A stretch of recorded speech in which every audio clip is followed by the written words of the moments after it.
Greetings and salutations, this is Wolfphototech, and here we go with another video. And this time I'm going to cover, for whatever strange reason, the top of the box was flipped. The Pathfinder Book of the Dead battle cards for Pathfinder 2nd Edition. I've already opened this up before. I have not opened up the Fantasy Roleplay a core set. I'm saving that for when I hit 500 subscribers. So here we go. You have decent overall artwork on it. This MSRP is for $35.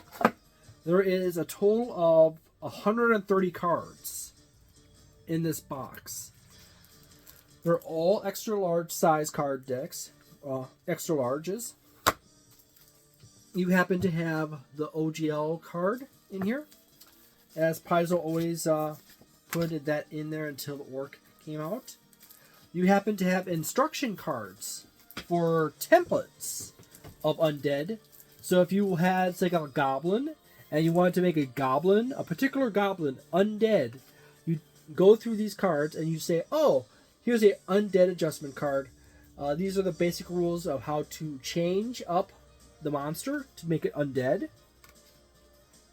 You got other options on the back side, removing certain characteristics, adding other characteristics.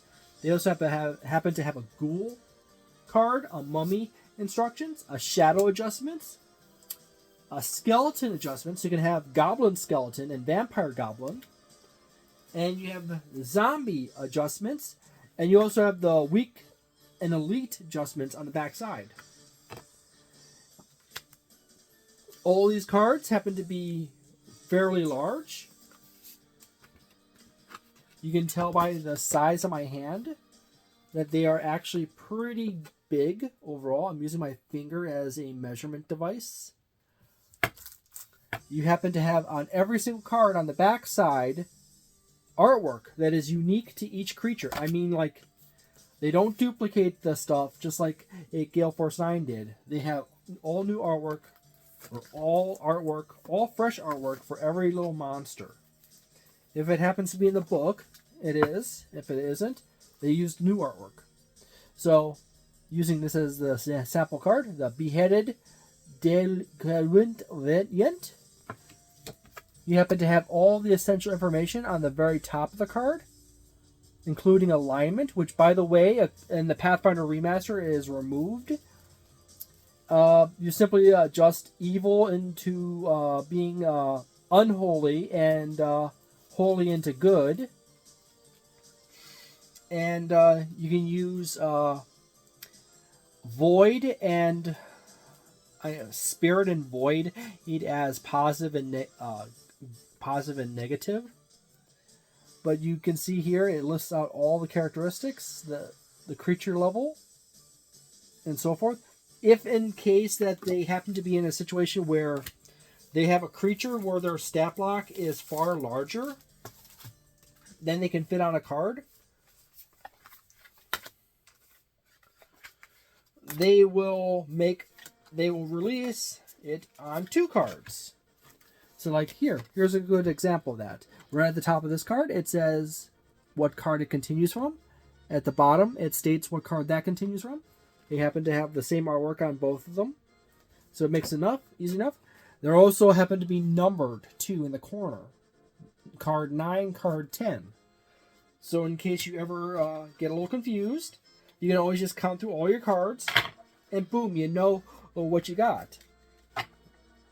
I personally feel that this box is still worth buying for Pathfinder 2nd Edition and Pathfinder Remaster.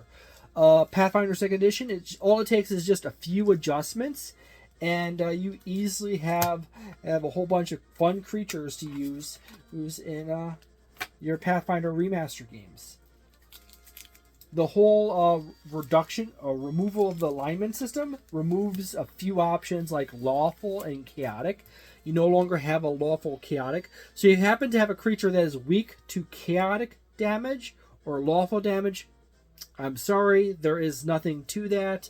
at Parta anymore. There is no comparable component that directly connects that.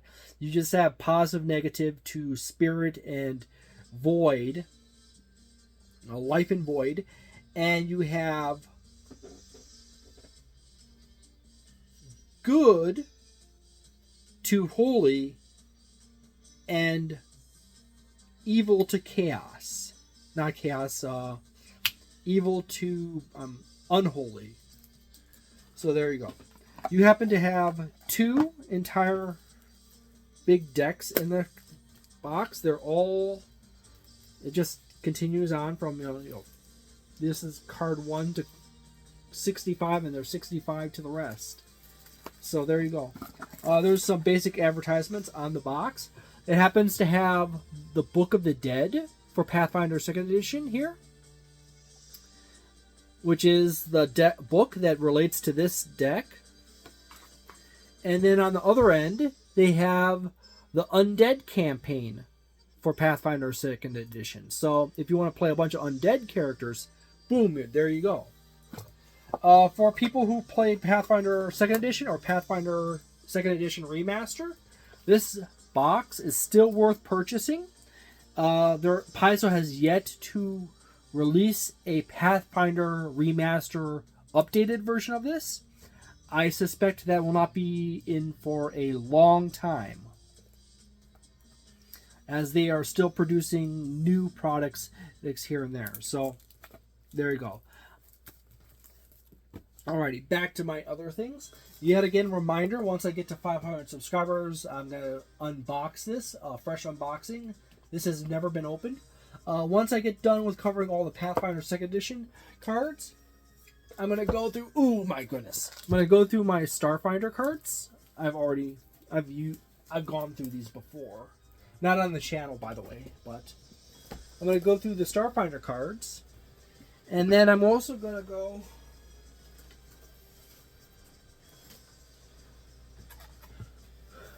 through my Shadowrun 6th edition or 6th World cards. So there, by the way, these are open. I just happen to keep them inside of the case because that's the easiest way. I can just hang them up somewhere on a hook.